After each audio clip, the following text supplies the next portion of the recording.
અમારા વરાછા વિસ્તારનો આ બ્રિજ છે હીરાબાગનો, અને બ્રિજ ઉપરથી એક બાઇક ચાલક ડબલ સવારીમાં એક આ ટી શર્ટ વાળા ભાઈ અને એક આ શર્ટ વાળો ભાઈ જે હાફ સ્લીવનો શર્ટ પહેર્યો છે એ રોંગ સાઈડમાં આવતા હતા. બ્રિજ ઉતરે છે, બ્રિજ ઉપરથી રોંગ સાઈડમાં ઉતરવું એટલે એ ખૂબ જ ભયંકર ઘટના ઘટાડે અકસ્માતની એવી આ સંભાવના વાળી વાત છે.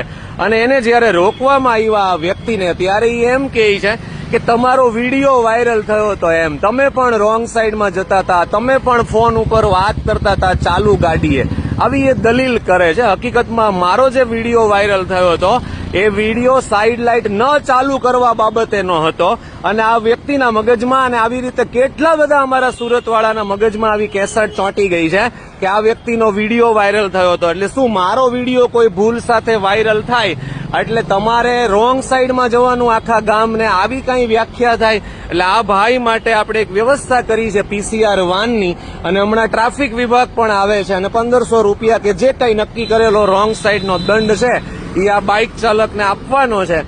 અને એમને આપણે સમજાવવાનું છે કે ભાઈ કોઈના વિડીયો વાયરલ થાય એટલે આપણે રોંગ સાઈડમાં જવાની ઓથોરિટી આપણને મળી જતી નથી.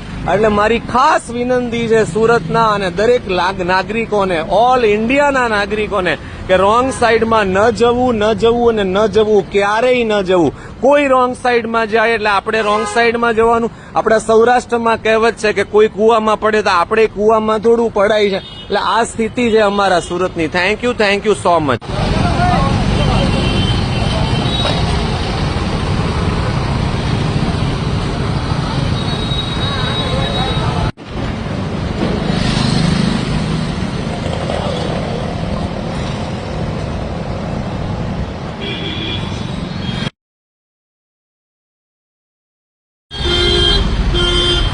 સુરત મહાનગરપાલિકાનું આ વાહન છે, ખૂબ એની પહોળાઈ છે. આ મેઇન રોડ છે, વરાછા મેઇન રોડ, મમતા પાર્ક વાળો રોડ છે, માણિયા હોસ્પિટલ પાસે, અને રોંગ સાઈડમાં જાય છે. આટલું મોટું વાહન, SMC લખેલું છે, સુરત મહાનગરપાલિકા લખેલું છે. ખૂબ સ્પીડથી લોકોની અવર જવર હોય ને એ પ્રકારનો આ એરિયો છે, અને એને બિલકુલ રોંગ સાઈડમાં જવું છે, અને અડધા રોડ ઉપર રોંગ સાઈડમાં જવું છે.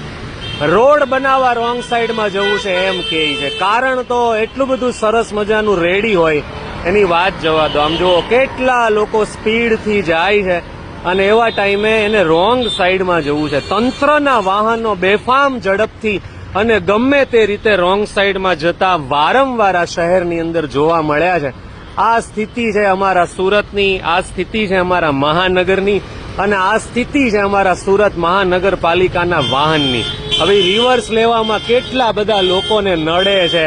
શું કામ એને આ કરવું જોઈએ? અને આવડું મોટું વાહન લઈને નીકળતા પહેલા નહીં એવો સેન્સ હોય કે આપણે આ ન કરાય? કેટલા સ્પીડથી વાહનો જાય છે જુઓ. આ રોડ ઉપર એ બિલકુલ રોંગ સાઈડમાં, બિલકુલ એટલે બિલકુલ અડધા રોડ ઉપર રોંગ સાઈડમાં. એ બાપ રે.